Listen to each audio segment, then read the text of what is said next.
You're listening to the Greeks Gridiron. Now here's your host, Ethan Haristadoulou. Week 16 is upon us, and it is time once again to make some picks. I am Ethan Haristadoulou, and welcome back to the Greeks Gridiron, everyone. Today, as we always do, we are making those picks, sitting on a record of 139.85. We're going to break down all 16 games from this weekend. I'll share my thoughts, my score prediction, so I invite you all to do the same. But we're going to dive right in, beginning with some Thursday night football action between the New Orleans Saints and the Los Angeles Rams. Both teams coming into this one here in must-win situations where the Saints are fighting for a potential division win in the NFC South, and the Rams, while the NFC West is far from being attainable, I will say that they do still have a good shot of sneaking their way into the playoffs. I believe they're sitting as the number 8 team right now, or they might be at number 7. I forgot to check coming into this, but they're somewhere right around number 7 or 8 as far as the NFC playoff picture is concerned. I think when you look at this game, the Saints defense is really going to be what decides this matchup here. Are they able to handle the Rams and their explosive offense that's come to life as of late, or are they going to be able to, are they going to get manhandled themselves, rather, is what I'm looking for here. The Rams, in the last 4 weeks of play, are averaging 33 points, in large part due to the return of Kyren Williams. So if the Saints are not able to slow down what the Rams are doing, I don't quite know if that team is going to be able to keep up, especially with the way the Saints offense has looked this year. It's been very up and down depending on the week, and there are some weeks where it just looks completely awful, but there are other weeks where they actually look like the sum of their parts and play the way that they should. I think the Saints need to come into this game and they need to be aggressive, especially defensively. I think if you could force the Rams and Matthew Stafford into some mistakes, you do have yourself a shot. They are sitting on 22 turnovers forced this season, and they're probably going to need like another turnover or two to come out victorious in this one here, especially if the Rams offense really starts to get rolling. And I think for the Rams, if they want to come out victorious in this matchup here, the biggest thing they're going to need to focus on is their running game, because with Kyren Williams back in the fold now, this offense, like I said, has come to life with those 33 points over the last 4 weeks. He is like the engine to the offense that allows us to really go and be successful here. So the Saints, they have one of the best defenses against the pass, not so much against the run. If they can focus a little bit more on their ground attack, I think the Rams do have a really good shot of winning.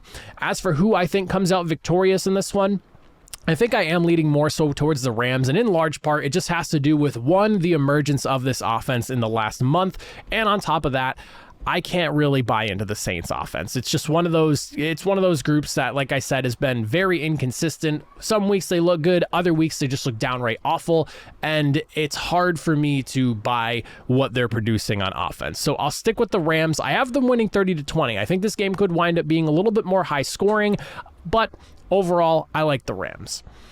Moving into Saturday, because we have ourselves a Saturday doubleheader this week, a long weekend of football where we got Saturday games, we got Sunday games, we got 3 games on Christmas Day on Monday. There are plenty of good matchups worth watching. And Saturday, looking at the Bengals and the Pittsburgh Steelers as both of these teams kind of grapple for position here in the AFC North. We have Mason Rudolph, who, if Kenny Pickett cannot go, is going to be the starter. And then, of course, Jake Browning, who has stepped in, looking to continue his improbable run with the Cincinnati Bengals offense here. When I look at these two teams just offensively and where they are, since Jake Browning has taken over, this Bengals offense has been incredible, averaging about 32 points per game, which is better than what they were averaging when they had Joe Burrow under center, and I cannot stress that enough. I feel like I've been mentioning that the last few weeks. It is definitely worth mentioning. The Steelers offense, on the other hand, though, has not crossed 20 points since November 12th. Christmas is in 4 days. November 12th was a long time ago. That's almost 6 weeks now.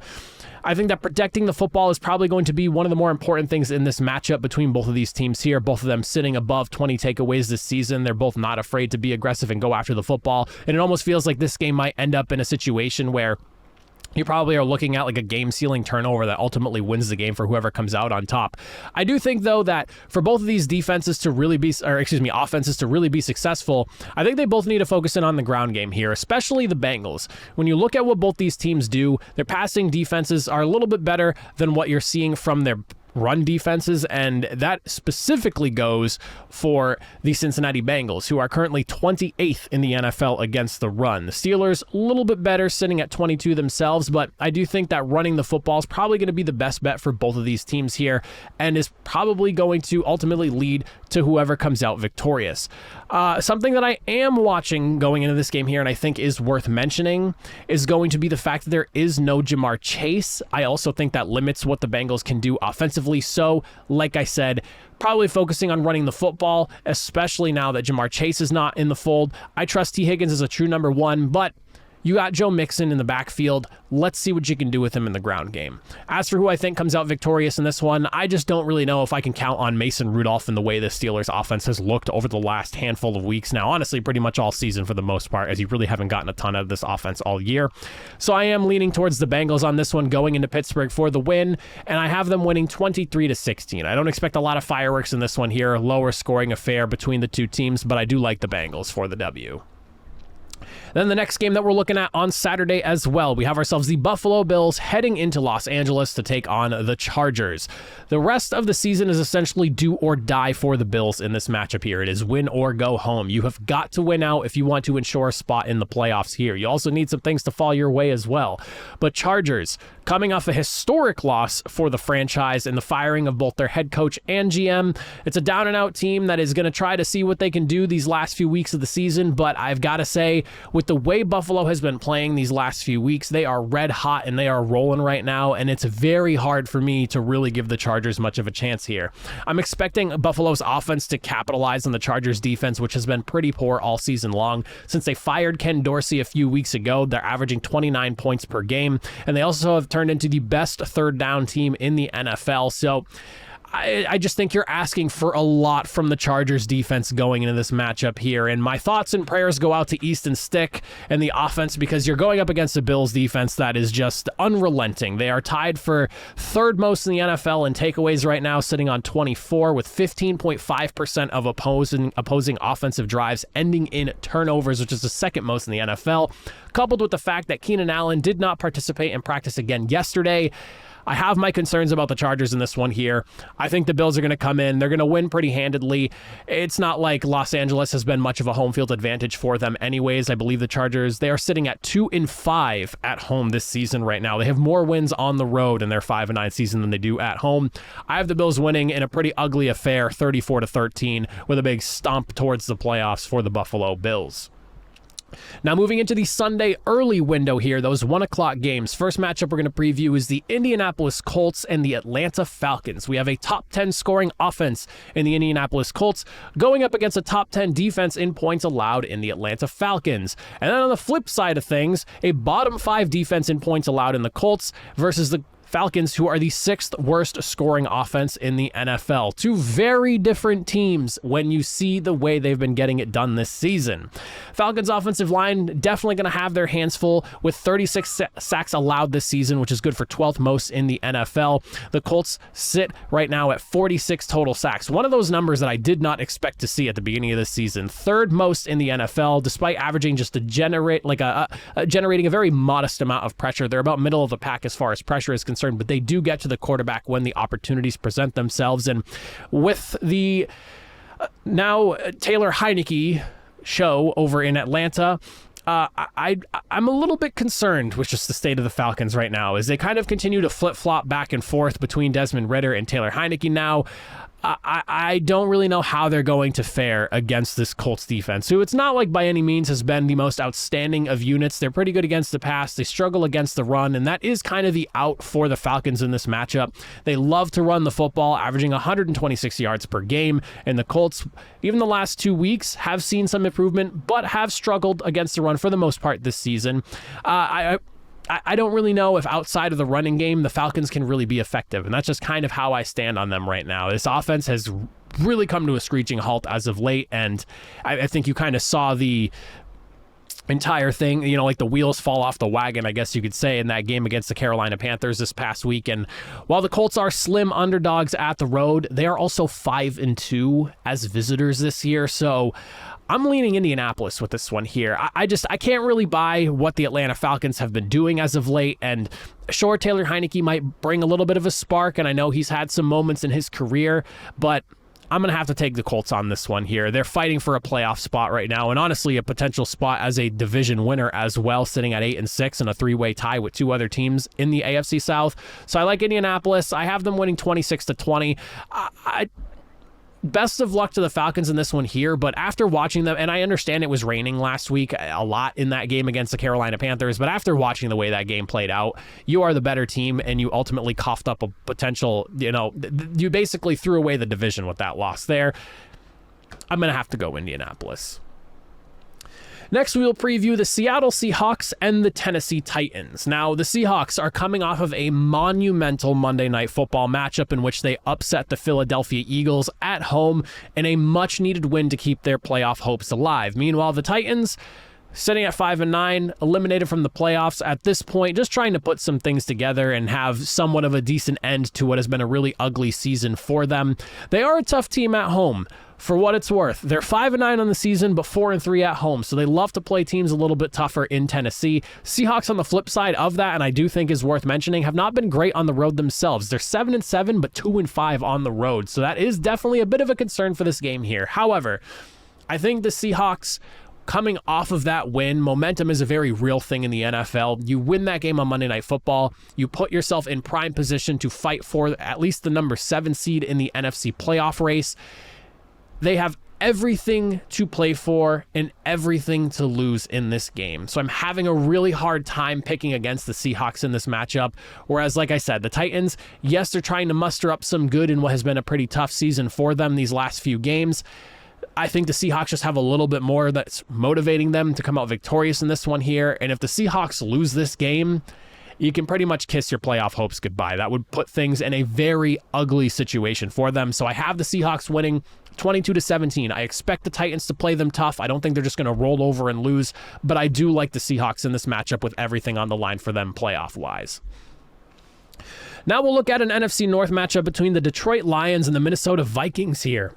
As the Vikings sit at 2-4 at home, where the Lions, pretty successful on the road this year, sitting at 5-2. I will say this to start off, it would be very, very fitting and very NFC North-like for the Vikings to come in this game and ultimately upset the Lions and just complicate the NFC North even further than it has been this season. But when I look at both these teams, they actually stack up pretty well defensively. Both defenses pretty stout up front. They both can slow down and or stop the run, as the Lions are ranked 8th against the run and the Vikings ranked 5th so far this season. They can also generate pressure on opposing quarterbacks, as the Lions bring the 4th most pressure in the NFL, with the Vikings not too far behind at number 10. I do think that the answer to this game really lies in just who you trust more to pass the football effectively and protect the ball in the passing game right now. You have Nick Mullins, who, coming off a solid game against the Bengals, 303 yards, couple of touchdowns, but also a couple of interceptions, taking the Bengals to the very end of that game there. I would probably trust Jared Goff, though, a little bit more. I know he's had a couple of nightmare games against Chicago this year, but overall, I would take Jared Goff over Nick Mullins 10 times out of 10. So I do think I'm going to start leaning towards the Lions with this one here. Ball protection is also something worth keeping an eye on. I mean, the Vikings obviously turning the ball over at an outrageous clip this season, 26 total turnovers, and the Lions themselves not too far behind, sitting at 20. But I have a feeling that the way these two teams have kind of shook out the last few weeks and just the way the Lions defense, especially against the pass, can be a little bit leaky at times, we might get ourselves a pretty fun and entertaining game. And I'm thinking some more points and a lot of air yards in this one. So I do have the Lions winning, but I have them winning 33-28. Something smells like a high-scoring matchup here, where I think Nick Mullins can be serviceable enough that he should be able to move the ball with them. It's ultimately up to just who can end up throwing the football better and also who can protect the ball more. And I just trust the Lions more in that situation. This next game here is probably one of the worst matchups I've had to pick in quite some time. We have, almost fell out of my chair there. We have the Washington Commanders taking on the New York Jets in New York. And honestly, if I could skip picking this one, I really would. I mean, you have the Commanders who come in. They sat Sam Howell at the end of that game last week against the LA Rams in favor of Jacoby Brissett, who actually brought the offense to life and nearly brought the team back in the matchup there. So I'm curious to see, do we see Sam Howell again get the nod as a starter, or do we maybe see Jacoby Brissett step in and try to see if they can find something with him? I don't really know, but I'll be curious to keep an eye on that. I'm expecting it's Sam Howell, though, and they just opted to pull him because they wanted to protect him, and were just a little surprised with what they got out of Jacoby Brissett. On the flip side of things, we have Zach Wilson in concussion protocol right now, so the Jets, if he's not playing, will rely on Trevor Siemian, as the quarterback. And again, I really wish I did not have to pick this game, because at this point in the season, Washington's 4-10. The Jets are 5-9. Washington is 3-5 on the road. The Jets are 3-5 at home. I mean, something has got to give. And I think if Zach Wilson isn't playing, I'm at least giving a slight edge, I guess, to the Washington Commanders, although that kind of feels like a mistake. I just don't really know, with how poor the offense has been in New York, if minus Zach Wilson and having Trevor Siemian lead the way, I can really count on him. So I'm going to take the Commanders. Ugly contest, 19-16. I could be completely wrong on this one. I really don't know who wins this game. I'm giving an answer because I have to, is essentially where I'm at with this one here. So Commanders 19-16 for the W. Next, we'll take a look at the Green Bay Packers being hosted by the Carolina Panthers, and this has got to be one of the most obvious trap games disguised as what should be a bounce back game for the Green Bay Packers I think I have seen in some time. Packers have not traveled well this season. They're currently sitting at 2-5 on the road, and you're going up against the Carolina Panthers team with only 2 wins on the season at 2-12, but their 2 wins have come at home. Last week in that torrential downpour to the Falcons, and far earlier in the season against the Houston Texans, 15-13. Can't believe that was the final result of that game. There is a chance that Carolina can find some success in this game here, especially when you're looking at the ground. They are averaging 155 yards rushing in the last 3 games that they have played this season. And Green Bay, all season long, has been abysmal when it comes to trying to stop the run. They're allowing about 140 yards per game. It's going to be up to Jordan Love to be on his A game and be able to connect with his wide receivers in this matchup, I personally think, because things have gotten a little rocky over there. And for what it's worth, out of all of the bad that the Carolina Panthers have had this season, I will say this. They do boast one of the best passing defenses in the NFL in terms of yards per game, allowing only 173 yards. So do not sleep on what this Carolina Panthers can do defensively. They maybe not have been the most successful team all season long, but they are not by any means the absolute worst defense that is out there. Maybe not the best, but definitely not the worst. I will take the Packers in this game, as I feel they are the more talented team, and this is a game that they should be winning. Absolutely should be winning. But it almost feels like we're sitting on an upset in this one. I don't know what happened the last few weeks with the Green Bay Packers, because they were hot and they were rolling with some wins, but now they're just down in the dumps, losing last week, and now you have a Panthers team who, again, I know they won in a rainstorm, but come off with a little bit of juice in a big victory. You're still at home, feeling good off last week. It's a trap game disguised as a bounce back for the Packers, but give me the Packers 21-17. But that is a game I am definitely worried about and will be keeping an eye on as we go through Sunday. Next, we'll shift our focus onto the Cleveland Browns and the Houston Texans. And this is one of those games that if CJ Stroud was healthy, this would honestly be one of my favorite games of the weekend, because you have the Texans sitting at 8-6. You have the Cleveland Browns sitting at 9-5 with a very hot Joe Flacco, who is apparently dealing with a calf injury right now, something worth keeping an eye on. But on top of that, the Texans are 5-2 at home. The Browns have struggled on the road this season, 4 of their 5 losses being on the road this year. But when you look at the way this matches up right now, I think 3 notable names on that injury report that did not practice yesterday: CJ Stroud, Will Anderson, and Laramie Tunsil, as Stroud is still in concussion protocol. All 3 of these guys, if they're not playing, or even if 1 or 2 of these guys are missing and are not playing, they will be sorely missed, because they are all key cogs to what this team is doing this season. How can the Texans, though, pull off this win minus CJ Stroud if he's not playing? Turnovers. The defense has got to come in and be aggressive. The Browns lead the league in coughing up the football. They have 30 offensive turnovers on the season. That is terrible. So if there's one thing you need to think in this game, it's don't be afraid to jump the football. Don't be afraid to try to punch the football out. If you're going in for a sack, you're Myles Garrett, reach for that football. This team has been prone to making mistakes offensively.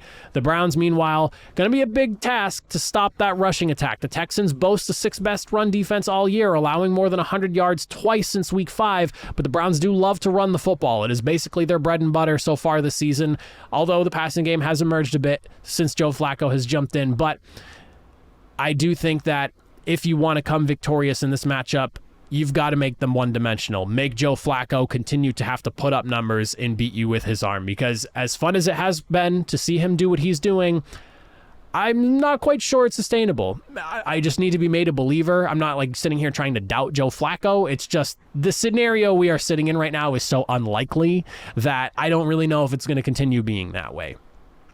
I also think that something to keep an eye on, especially if CJ Stroud's not playing, is going to be how this team attacks the Cleveland Browns pass defense. I mean, they're a league-leading 158 yards per game average, which is a ludicrously low number in today's passing NFL, paired with the 5th most interceptions on the season. If it's Case Keenum, if it's Davis Mills, whoever it may be, if it's not CJ Stroud, they've got to be on their A game. And on top of that, it almost feels like they're going to need to bring their A game because, as I've mentioned, Joe Flacco has been successful. He's pushed about 300 yards per game since taking over. The Texans, inconsistent against the pass. They've allowed up to 364 yards this season in a game. They've had games where they've allowed as low as 111. We need to see the good version of the pass defense from the Houston Texans in this matchup here. However, if there's no CJ Stroud and it really sounds like it's doubtful he plays, I think this Browns defense is just too good, too problematic, and they give everyone a hard time. And I could see them feasting on this Texans offense minus CJ Stroud. I'll take the Browns as a safe bet on this one, 20-17. If CJ Stroud's playing, that might shoot a hole in this pick, but I'm erring on the side of CJ Stroud's probably not going to play, hence why I'm making the Browns choice on this one. Now, moving into the late window for Sunday, and I can't believe that this game is a pick'em, because 3 weeks ago, the way these two teams looked, I would have not expected this matchup today to be a pick'em. But here we are, as the Tampa Bay Buccaneers and the Jacksonville Jaguars are on equal footing according to the bettors of this world. The Bucs come in on a roll offensively, and especially on the ground, averaging 125 yards in their last 4 games after being one of the league's worst rushing attacks pretty much all season long. They have come to life a little bit, and they've been able to make some noise. Jaguars just allowed 251 yards on the ground to the Ravens, and just a couple of weeks prior to that, they also allowed 156 yards to the Bengals. A run defense that was really good at the early portions of the season has definitely taken a step back since then, and that is a bit of a concern, because if the Bucs can balance out their offense, they have been a very threatening team, especially trying to put points on the board as of late. On top of that, I'm concerned about Trevor Lawrence, and I talked about this in my power rankings earlier this week. His accuracy has been off since he's hurt his ankle, and at this point, it almost feels like they're doing the Jaguars a disservice. The team is doing themselves a disservice by having Trevor Lawrence play hurt. His throws have been way off at times, and especially when I think back to like the game against the Browns. He airmailed 2 different passes to guys that were just kind of waiting in the secondary because of how off he is. You have to be concerned with that ankle right now, and when you look at the way this Buccaneers team has been letting teams move through the air, 263-yard average this season, which is good for second most. It could bode well, but if Trevor Lawrence is hurt and his accuracy just continues to be off, does it even really matter? I don't know. I hope he's okay. I really do. I hope he's not just trying to grit through the injury because of the playoff implications on the line. Like, I get it, but at the same time, like, there's a point where you got to, live to fight another day. Don't just, you're on a 3-game losing streak right now. And part of it, I feel like, has to do with the health of Trevor Lawrence. It could be a problem if he just continues to play. Ankle doesn't get any better. Maybe it gets worse. I mean, those are things you got to think about. So just kind of my 2 cents on that. But I think ultimately, if we're just looking at these two teams and how effective they have been, third down might be where this game does get decided. The Buccaneers have emerged as the 11th best third down team in the NFL offensively. Meanwhile, the Jaguars continue to free fall. They're sitting at 22nd. If they can't stop the Bucs on third down and Trevor Lawrence isn't able to hit his throws because of that bum ankle, we're looking at a runaway game here for the Tampa Bay Buccaneers. And that's not something, I thought I would have said maybe a few weeks ago, but both teams' trends right now are heading in complete opposite directions. The Buccaneers, after a really ugly middle portion of the season, have kind of caught fire again late, and we just saw a wild performance from Baker Mayfield just last week.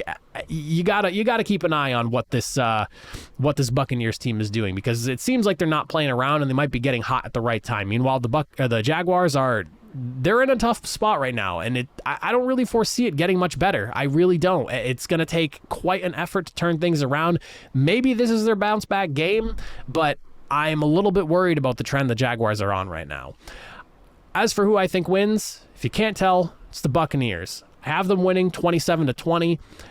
The offensive concerns, the health of Trevor Lawrence they're starting to be a little too much for me to ignore, and I think a lot of people to ignore. So I'll side with the Bucs on this one, 27-20. I think we see some points. I do think that the Jaguars maybe find some success. Again, like I said, pretty soft secondary over there in Tampa Bay, but I like what the Bucs have been doing offensively as of late with a really balanced attack, being able to run the football. They've looked like a completely different team. Here's another one of those games that I honestly kind of wish I didn't have to pick here, as we're looking at the Arizona Cardinals being hosted by the Chicago Bears. Two teams out of the playoff race. Bears at 5-9, Cardinals sitting at 3-11.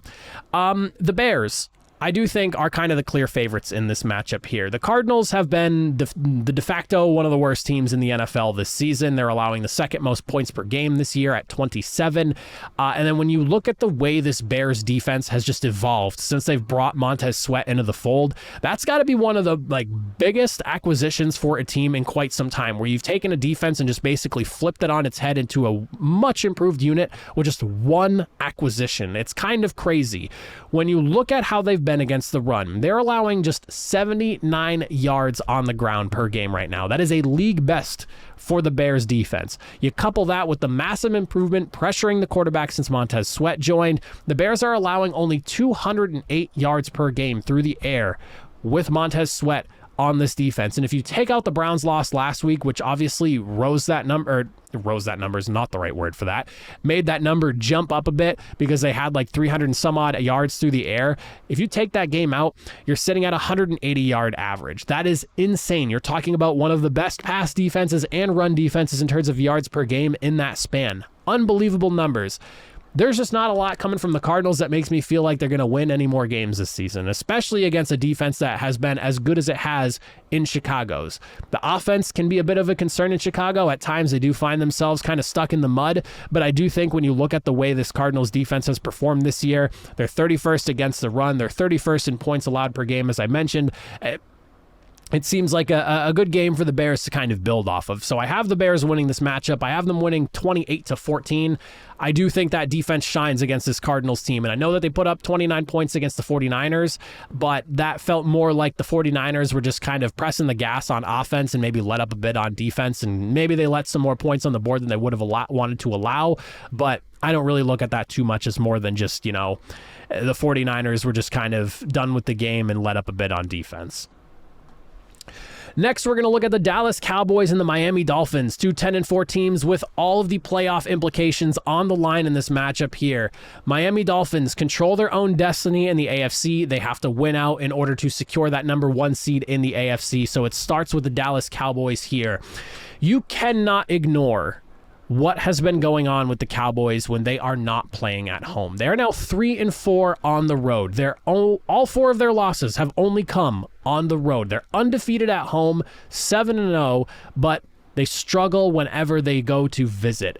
And when you look at the Dolphins, sans Titans game, because that was an anomaly for them this season, they have been absolutely dominant at home with the amount of points that they put up, with how far the margin is that they usually win by when they're at home. I'm a little bit worried about the Cowboys in this one here. Both these teams, best in the NFL at scoring. The Dolphins, number 1. The Cowboys right behind them at number 2. Both are averaging over 30 points per game right now. My first question for this game, Can this Dolphins offense, and it sounds like Tyreek Hill is going to be playing, so if Tyreek Hill's in the fold, it's really going to make this question a serious one that needs to be answered.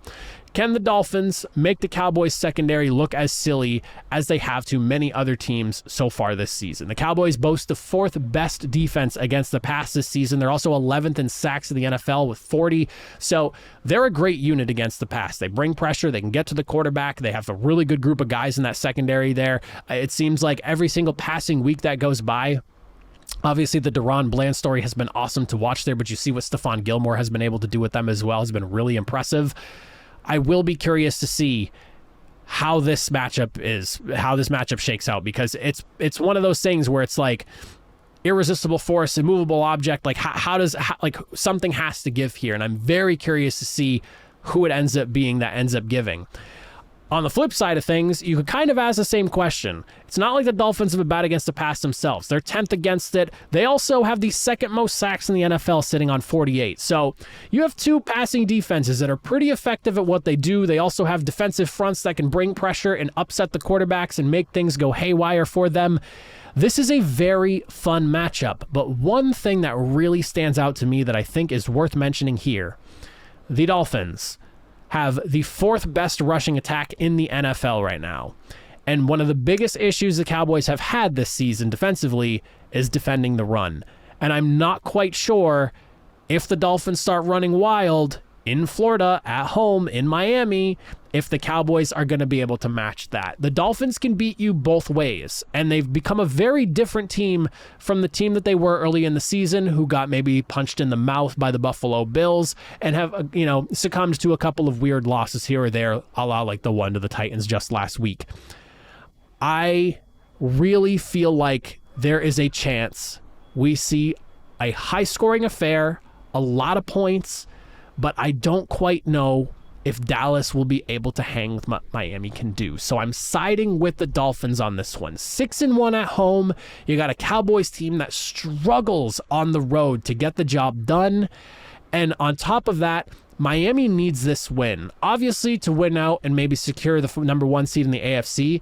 But for all the conversation that went around about the Cowboys not having a win over a team that had a record better than 500, they at least have that now, and the conversation has not been nearly as loud for the Dolphins. Maybe it's because it's the Dallas Cowboys and people love to point the finger at the Cowboys, but that is a conversation that I have not heard nearly as much about the Dolphins, and the Dolphins need to get a win like this. This is a signature win for them as they get prepared to play the Bills and the Ravens upcoming next as well. So this is where it starts. I think the Dolphins get it done. I have them winning 30-28. Like I said, high scoring affair. I think we see a lot of points. It should be a really fun one, and I hope it's a really fun one at that.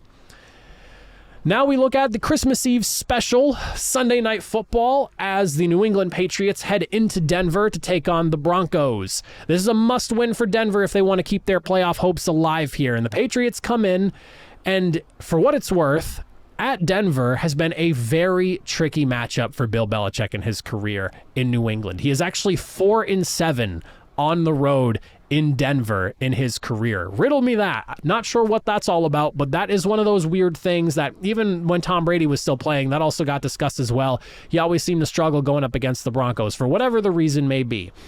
Running the football is probably one of the bigger things to be watching as far as the Denver Broncos is concerned. They love to run the football, and it's been a large part of why they've been able to become successful at what they're doing offensively. But the Patriots boast the 2nd best run defense in the NFL in terms of yards per game allowed at just a very measly 84, which is pretty surprising because for all the talk of where the Patriots are right now this year, their run defense has been phenomenal. On top of that, I do think that if there's one thing that you need to keep an eye on, Denver, their pressure that they can generate, if they can get to the quarterback, I think they come out on top in this one here. Pressure leads to mistakes, and the Patriots are certainly no stranger to that. They're sitting on 22 turnovers this season, and Denver, for what it's worth, depending on which point in the season you look at, have been able to generate some pressure and wreak some havoc. And the Patriots offensive line has definitely dealt with some issues throughout the majority of the season here. And I'll be very curious to see how this Patriots offense fares going up against that Broncos front. As for who I think comes out victorious, though, here, I'm really siding with Denver on this one. I think it's a must-win for Denver. They've been really good the last, let's say, couple of months, minus a tough loss or two in that same span. Being at home, where they find a lot of success, the Broncos are 4-3 at home. 4 of their 7 wins are in their home stadium. The Patriots, they're 2-4 on the road. 2 of their 3 wins have come on the road, but at this point in the season, with not much to play for other than just your job and trying to put on some good tape, not quite sure the Patriots will have what it takes to get the job done. Granted, could be wrong, but I'm leading Broncos. I think it's a lower scoring affair as well. I have them winning 20-13. But right now, with just the way the Patriots can't protect the football and the way the Broncos do protect the football and force turnovers, I just feel like it's another one of those recipes for disaster in New England. Or for New England in Denver, I should say. Now, moving into the Christmas triple header, we got 3 games on Monday, and any other Monday during the year, I'd be mad about this, but on Christmas Day, I'll take it. We have first up the Las Vegas Raiders taking on the Kansas City Chiefs in Kansas City. The Chiefs had their bounce back game last week. The Raiders are coming off of a franchise performance, 63 points against the LA Chargers. However, the Chiefs are not the Chargers. Allowing only 17.5 points per game this season, 3rd lowest in the NFL. The Chiefs' defense is a different beast, and it's a unit to be reckoned with. They are one of the best in the NFL. It's not that I want to sit here and just flat out count the Raiders out, but I feel like we have seen the Raiders, when it's come to playing some of the better teams, kind of fold over, whether it's pre or post Josh McDaniels. On top of that, they are also 1-5 on the road. Arrowhead's a tough place to play. Granted, the Chiefs are only 4-3 at home this year, but their losses at home are to some pretty decent teams at that. So I'm not going to hold that too much against them. I just think that the Chiefs, they're in a position where they've got to win, and I think they know what they need to do to try to prevent some of the turnovers that have been plaguing this team to this point in the season. At least they should by now. I feel like the Chiefs have this one in the bag, especially being in KC. If it was in Las Vegas, I'd maybe feel a little bit differently about it, but being in KC, I'm just leaning Chiefs on this one here. So it's up to them to hang in there and wait for what seems like an inevitable Chiefs mistake, but not quite sure they'll get the job done. I have the Chiefs winning 24-17. Should be a good win for the Chiefs, and much needed one at that to try to help them jockey for whatever the positioning winds up being in the AFC come seeding time in a couple of weeks. Next, we'll look at the Giants and the Philadelphia Eagles, and this one should be, and keyword should be on this one here, like I emphasize that, should be the get-right game for the Eagles that they so desperately need. They are 5-1 at home, and listen, the Giants, they've been a fun story. The Tommy DeVito thing was great, but I was worried about them running into a tough defense last week. They ran into that tough defense, and I think we got a bit of a reality check with what's going on over there in New York. There is a way for the Giants to come out victorious in this game, though. I don't think it's worth completely writing them off, and I do think there's a good shot that maybe they take it to the Philadelphia Eagles a little more aggressively than some people are expecting. I saw the spread on this one here, and it was kind of large for the situation that the Eagles have been in the last 3 weeks, in my opinion here. But when you look at what the Eagles' defense has allowed over their last 5 games, averaging 145 yards rushing, that could be a bit of a recipe for disaster, considering you got Saquon Barkley and a team that has no issue handing him the football if it's working for them. So Philadelphia's got to tighten things up against the ground attack of the New York Giants. On top of that, for Philadelphia, I feel like the same could kind of be said for them. They also need to focus on running the football in this game here. The Giants have struggled against the run all season long. They're allowing about 131 yards per game, 4th most in the NFL. Philadelphia football is running the football, and I feel like a lot of Philadelphia fans would agree with me on that. If the Eagles ever wanted a game to get back to doing what they love to do, and that is run the football effectively, this would be the game to do it. There is a chance the Giants could maybe bring it to the Eagles in this one here. Like I said, there is a big weakness in that run defense right now that has clearly been identified, and it's been very apparent the last month or so. But I do like the Philadelphia Eagles for the win here, especially being in Philadelphia. This is and should be their get-right game. I would be very surprised if we're not looking at a Philadelphia Eagles win. Losing last week, bit of an upset, although not too surprised considering where the Eagles have been. However, this game here, if they don't come out victorious, I will be very surprised and almost trending down on the Eagles in the state that they've been in over the last month or so. I have the Eagles, like I said, 27-17, good victory for them. But just keep an eye on this one. Division games are always weird. And again, there is a good opportunity that the Giants run wild on this defense the way they've been playing against the run. And then finally, to wrap up the week of picks, we have the Baltimore Ravens being hosted by the San Francisco 49ers, the two best teams in the NFL going head-to-head to close out Week 16. All eyes on them. Christmas night, 8:15. I am very excited for this matchup and one of the few games this year that I'm A-okay with having to stay up and watch and then record power rankings right after until like 2:30 in the morning like I normally do. The Ravens are 6-1 on the road. The 49ers are 5-1 at home. This is the AFC's best versus the NFC's best. Two of the best defenses in the NFL in terms of points per game allowed. Baltimore, number one, allowing just about 16 points a game. San Francisco trending a little bit closer to 17, but still sitting just under that 17 threshold at 16.7 themselves. I think the first thing you got to look at, whose rushing attack finds the most success. When you look at the way both these teams defend the run, Baltimore, a little bit behind San Francisco. San Francisco allows 89 yards per game. Baltimore's allowing about 102, but both are good for top 10. San Francisco sitting within the top 3, actually, at number 3. But both of these teams love running the ball. The Ravens are averaging 163 yards on the ground right now. San Francisco 49ers themselves sitting at just under 140 at 139. Whoever finds that success on the ground controls the football, controls the time of possession, and largely increases their chances of winning this game here. You can find success throwing against the 49ers. You can find success running against the Ravens. I will be curious to see how the Ravens passing attack does do against the 49ers. The 49ers are currently 15th in the NFL in terms of passing yards per game. So that is definitely something worth keeping an eye on. But the way I look at this game and how you decide who comes out victorious, it really comes down to just who you think is the better team. What roster is deeper? What roster has the better starting 22? Which team do you buy into more as far as what they're doing this season and how they've gotten it done and how effective they have been? Both these teams are very comparable in my opinion. They both have some serious strengths. They both have a weakness that you can go after as well. Maybe one more prevalent than the other. That's up for you to decide. But between my feelings on who the best team in the NFL is currently and also the injury report of the Baltimore Ravens, I think I'm going to side with the 49ers on this one here. This is not what I'm certain on by any means. My final score, I have the 49ers 24-23. I expect this one to be a tight contest. I would be shocked to see either one of these teams get blown out by the other. I really hope that is not the case because that would just complicate the way we look at the NFL even further.